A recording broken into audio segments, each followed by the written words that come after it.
Recentemente eu venho trabalhando bastante minhas noções de line art. Tem um monte de coisa que eu sabia na teoria e evitava colocar em prática. E agora eu tô querendo ser um pouco mais artista e um pouco menos ilustrador, então eu resolvi trabalhar todas essas noções. E o que você tem a ver com isso?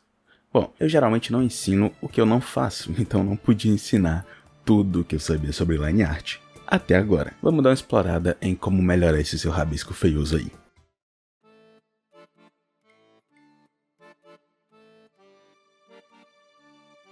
A primeira coisa que eu trabalhei para melhorar minha line art foi a qualidade da minha linha. Esse é um aspecto que me deu muito mais controle sobre como eu desenho. A aparência do seu desenho fica muito melhor quando você consegue desenhar com linhas mais longas, controladas e fluidas. Não que você precise sempre desenhar desse jeito, mas é imprescindível que você consiga controlar bem a sua linha em situações diferentes. Assim você vai ficar confortável em desenhar de qualquer forma, em qualquer mídia. E vai poder esquecer aquele papinho de eu só desenho bem no papel, no digital parece que eu desaprendi. O controle de linha é, primeiro, sobre conseguir desenhar linhas estáveis, que não tremem nem entortam no caminho. Linhas estáveis melhoram a qualidade do seu traço, principalmente no esboço. Segundo, linhas longas, com essa mesma qualidade e estabilidade. Linhas mais longas vão ser extremamente impactantes na hora de desenhar objetos com formas contínuas muito grandes, ou para finalizar o seu desenho também. Depois que você já desenhou aquele esboço todo bagunçado e agora precisa arrumar a casa com linhas mais uniformes e bonitinhas. E terceiro, linhas precisas, que vão do ponto A até o ponto B sem erro,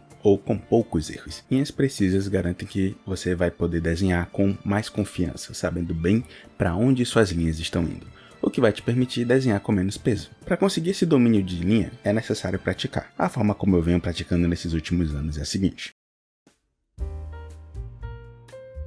O primeiro exercício é o de linhas sobrepostas. É um exercício ótimo para treinar principalmente a precisão. Você leva a linha do ponto A até o ponto B, mas também precisa manter a precisão durante todo o caminho, porque você vai estar desenhando uma linha em cima da outra. A ideia é tentar manter todas essas linhas alinhadas. É um exercício difícil e frustrante, mas que vai pagar muito bem na prática, e eu digo isso por experiência própria. Muitas vezes eu acabo riscando várias linhas uma em cima da outra no meu processo natural de desenho. Então essa precisão foi uma das habilidades mais valiosas que eu adquiri e que me beneficia muito até hoje. O exercício de linhas paralelas trabalha um tipo diferente de precisão. É mais uma precisão sobre noção espacial. Nesse exercício, eu costumo desenhar linhas longas ou curtas, uma do lado da outra. Isso me ajuda a trabalhar melhor meu controle de distância entre as linhas. Outra habilidade muito valiosa, principalmente para quem usa rachura no desenho. Se você quiser um pouco mais de controle, experimenta desenhar retângulos e preenchê-los com linhas paralelas. Assim você também trabalha melhor sua noção de onde começa e onde termina uma linha, já que aquele retângulo vai servir como limite de onde parar. E é mais um aspecto de controle que você vai querer estar trabalhando. O exercício de bolas é o que eu mais pratico, principalmente para aquecer. Eu costumo preencher a tela com pequenas bolas, sempre tentando deixá-las o mais redondas possíveis e tentando fechar a bola no lugar onde ela começou. Nesse exercício dá para trabalhar bastante a precisão e o traço de linhas curvas, mas em comparação com os outros, ele é bem melhor como um aquecimento do que como um treinamento. É melhor para você entrar ali no ritmo de desenho do que para melhorar realmente sua linha. Um outro exercício interessante para trabalhar o controle são as estrelas de linha. Um grande problema que muita gente enfrenta no desenho e acaba ignorando é o desconforto ao desenhar. Muita gente não associa que a dificuldade que ela sente para criar é justamente essa falta de naturalidade para riscar, e não tem como você desenhar melhor se você está sempre se sentindo estranho com o lápis na mão. Um dos motivos dessa estranheza é justamente a falta de habilidade para puxar linhas em direções diferentes. E para resolver esse problema, você pode colocar um ponto e traçar linhas que saem desse ponto para várias direções. Assim você se acostuma a criar traços em direções variadas e se sentir mais confortável desenhando. É ridícula a diferença que eu senti depois de começar a praticar essa variedade de direção. Parece que eu desbloqueei a coordenação motora 2, tá ligado? Além desses 4 exercícios, existem também algumas variações que podemos utilizar dentro deles para melhorar ainda mais o quanto a gente trabalha a nossa qualidade de linha. Variar direções te ajuda a ter mais controle da sua linha. Linhas lentas são mais difíceis de manter a fluidez, o que significa que, se você praticar bastante com linhas lentas, na hora de desenhar na sua velocidade normal, suas linhas vão ser muito mais fluidas. Linhas Linhas rápidas são difíceis de manter a precisão, então se você praticar bastante com linhas bem rápidas, quanto desenhar na velocidade normal, sua precisão e controle vão aumentar muito. Praticando esses exercícios com linhas mais longas, você trabalha muito mais o seu alcance. É como um exercício de alongamento. Adicionalmente, você vai se sentir mais confortável ainda quando precisar desenhar linhas curtas ou linhas normais ali no seu processo. Assim como foi dito no exercício de estrela, trabalhar diferentes direções vai te ajudar a se sentir mais confortável no desenho. A vantagem da estrela é que ela te dá uma variedade maior de direções, então vai ser ótimo para entender quais direções você sente mais dificuldade em riscar. O problema da estrela é que ela não te dá a oportunidade de repetir vezes o suficiente aquela direção para você começar a se acostumar. A repetição é extremamente necessária para aprender uma habilidade, então sabendo quais direções você sente dificuldade, você pode trazer elas para os seus exercícios e começar a praticar a linha nessas direções mais difíceis. Assim você melhora o seu controle e o seu conforto. Uma outra variação que vai te ajudar muito, mas muito mesmo, é mudar a forma das linhas. Praticar com linhas curvas em diferentes graus vai te dar muito mais controle. Linhas curvas são bem mais difíceis de trabalhar a precisão. E já entramos em acordo aqui que dificuldade gera o conforto, né? Sem contar que, durante o desenho, normalmente usamos mais linhas curvas do que retas. Então é uma outra forma de adaptar ao que iremos usar na prática. Então é extremamente importante que você trabalhe tanto linhas retas quanto linhas curvas. Quando um desenhista consegue desenhar com linhas fluidas, longas e precisas, ele tem qualidade de linha. E esse é o primeiro passo para o domínio total da line art. Mas isso não é o suficiente. Muita gente reclama de esboçar bonito e na hora de finalizar a qualidade do desenho meio que desaparece. Para isso são necessários outros componentes de controle de linha que vão ajudar a melhorar a distribuição das suas linhas e a aparência do seu desenho. E é aqui que entra o peso de linha, rachura e textura.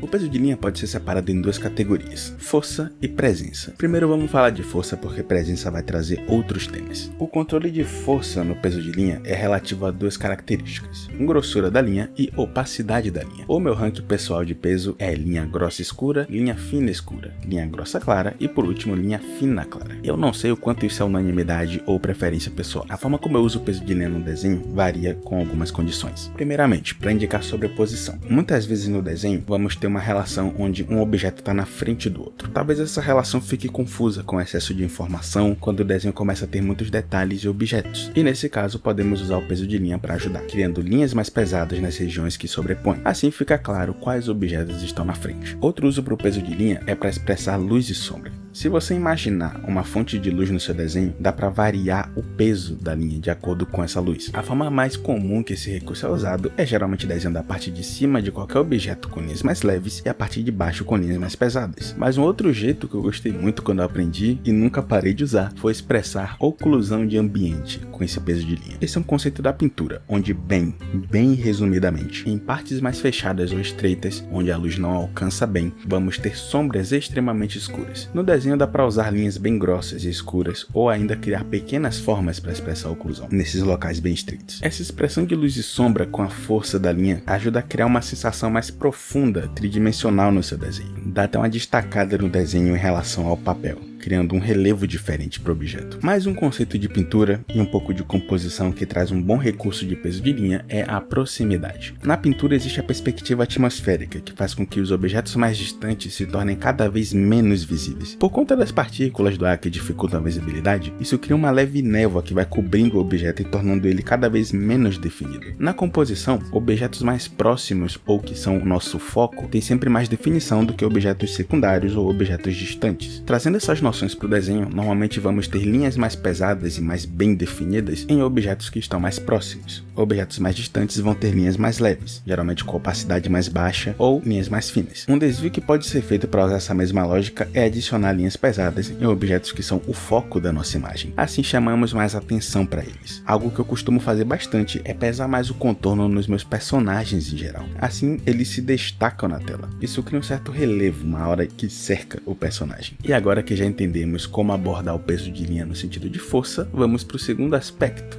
a presença de linha. Ei, se você tem dificuldade de entender o desenho básico, esboço do corpo humano, anatomia e como estudar e praticar em geral, meu curso de figura humana e anatomia com certeza vai te ajudar. Lá eu explico em detalhes todo o meu processo, todos os exercícios úteis que eu já pratiquei e mostro como eu penso no desenho. Tem muito mais conteúdo para chegar no futuro e você vai ter acesso a tudo se comprar agora. Então aproveita enquanto o curso ainda tá barato. O link vai estar aí na descrição e no primeiro comentário.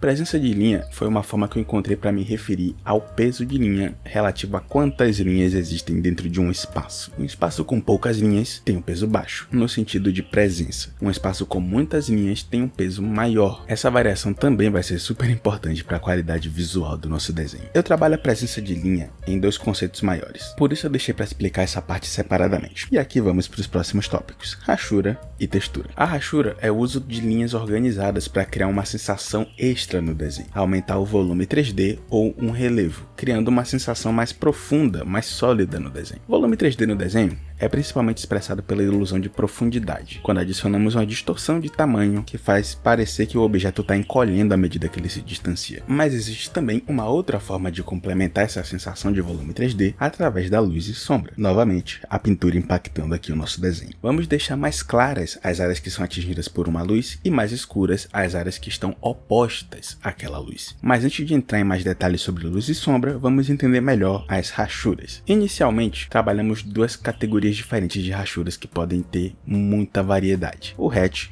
e o crosshatch. Hatch é a rachura simples, de linhas paralelas ou organizadas em uma direção padrão. É um modelo bem simples, com menos informação. É minha forma favorita de criar luz e sombra no desenho. Meu jeito de criar é geralmente deixando uma forma bem destacada e preenchendo com essas linhas paralelas. Assim como eu faço na pintura, separando grupos de valores bem destacados sempre. Essa definição bem clara de forma cria uma sombra com muito mais qualidade e uma leitura visual muito clara. Fica bem óbvio o que você está tentando fazer. E isso ajuda quem está observando o seu trabalho. Ter a forma bem definida logo no começo cria uma aparência mais organizada no desenho. Crosshatch, ou rachura cruzada, é uma organização de linhas paralelas cruzadas. Vamos ter, por exemplo, linhas na vertical cruzadas com linhas na horizontal. É uma rachura que preenche melhor os espaços, criando sombras mais escuras. Mas o hatch e o crosshatch não se limitam a essas direções padronizadas. Existem algumas variações interessantes que podem ser usadas para criar uma line art mais pessoal, que combine melhor com seu gosto. Uma coisa que eu gosto muito de fazer com minha rachura é seguir o contorno do objeto. Se a superfície do objeto é reta, minhas linhas também vão ser na rachura. Se a superfície do objeto é curva, minhas linhas também vão acompanhar. É um modelo que eu gostei muito e que combinou muito com o meu estilo de criar. Eu gosto bastante de usar essas linhas de contorno no meu desenho. Cria uma sensação muito sólida de 3D. Então sempre que eu tenho a oportunidade eu acabo adicionando. Uma outra forma que eu uso o hatch é com linhas divergentes, que saem de um ponto e vão em direções diferentes. É algo que eu meio que escolhi para minha assinatura visual. Em certas regiões que tem uma forma meio pontuda, eu sempre acabo adicionando essas rachuras bem específicas. Sobre a rachura cruzada, não é algo que eu uso muito.